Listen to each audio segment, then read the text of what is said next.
My name's Alan Jenkins. I'm with Somerdale International. We're an exporter of British cheese all around the world. We hit all four corners, from America to Australia, Far East to the Middle East. Somerdale's very proud that we have recently acquired the business assets of Abergavenny Fine Foods blended cheese business. Yeah, fantastic. So why Alan, did you go for, or did Somerdale essentially make this decision to go for these assets in particular? What does it add to the business? For the past 30 years, Somerdale has been working with Abergavenny in partnership. We have been exporting their cheeses. Also, Abergavenny have been producing some cheeses for Somerdale. So when we were talking about where the future lies and where Abergavenny's future wanted to be, it made natural sense for us to kind of pick up those brands, acquire them, and really kind of secure our future, and also bring Somerdale more in depth to British cheese and export them all around the world. And who are some of the US retailers that you're supplying into? There's some big players, aren't there? We're very fortunate. We have some amazing partners. We work directly and very closely with the likes of Whole Foods, who are pioneers in the specialty cheese market in the US.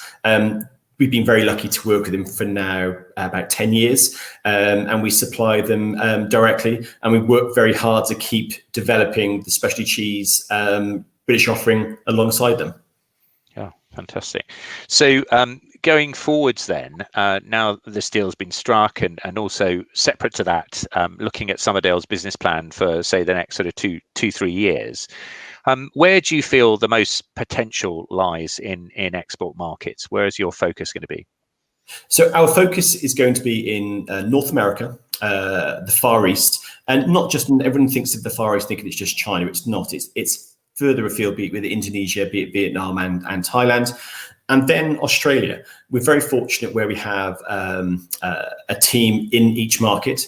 We have 4, nearly 5 people now based in the North American market, and then we have people in-house in Sydney and then in Beijing in China. So our focus is in market, bringing the best of British cheese out directly to those countries.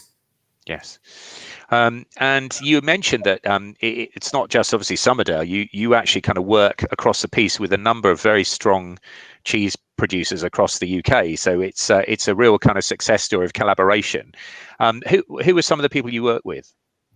So I think that's the right word. It's the collaboration and the teamwork that we have with our producers. So we work with the likes of AJ and RG Barber, who are an amazing supplier and the oldest cheddar making family in the world. And being able to say that we supply cheese from the oldest cheddar making family in the world is a great selling tool and an amazing cheese that we're very lucky to work with.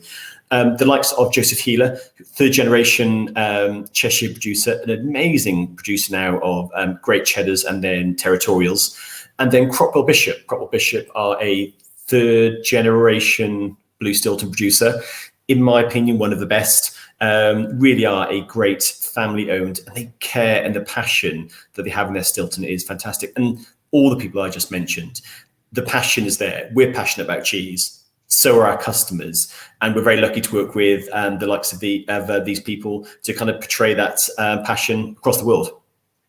And you mentioned Joseph Healer there. So in relation to the detail of the deal with Abergavenny Fine Foods, could you tell me a little bit about the detail behind that and how Joseph Healer in particular is playing a big role in that? So the great thing about Joseph Healer is that in their DNA is quality. So working with them to produce some of these cheeses on our behalf made perfect sense. It was an easy choice. They control the milk. They have their own farm, and they pull milk from over 100 farms in the Cheshire area. So they have direct control of the milk. They are making great cheese at their new facility. The tie-in was perfect. It made perfect sense for us to work together as a team. Yeah, so they're taking on the production of a lot of these artisan cheeses from the blended cheeses from AFF. Exactly. Yes, they are indeed. Yeah, excellent. And in terms of the assets that you secured from AFF as well, could you go into a little bit of the detail there?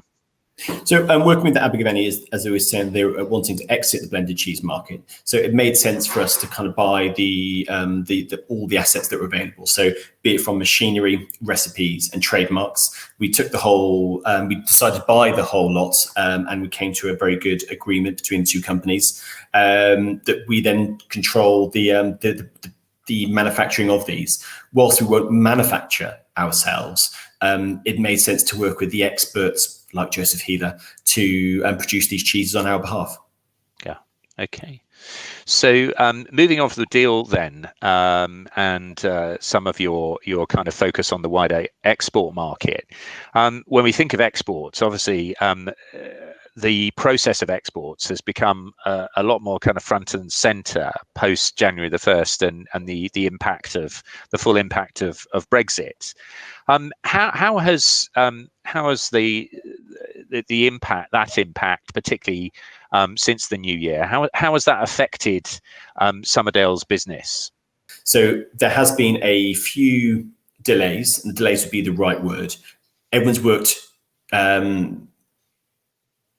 very hard to make sure that we're prepared as we can. So from our side, we're now understanding or getting up to speed of how we do the direct importation from the EU. And our first shipment arrived this week from the EU into the UK, and that went well without any hitches.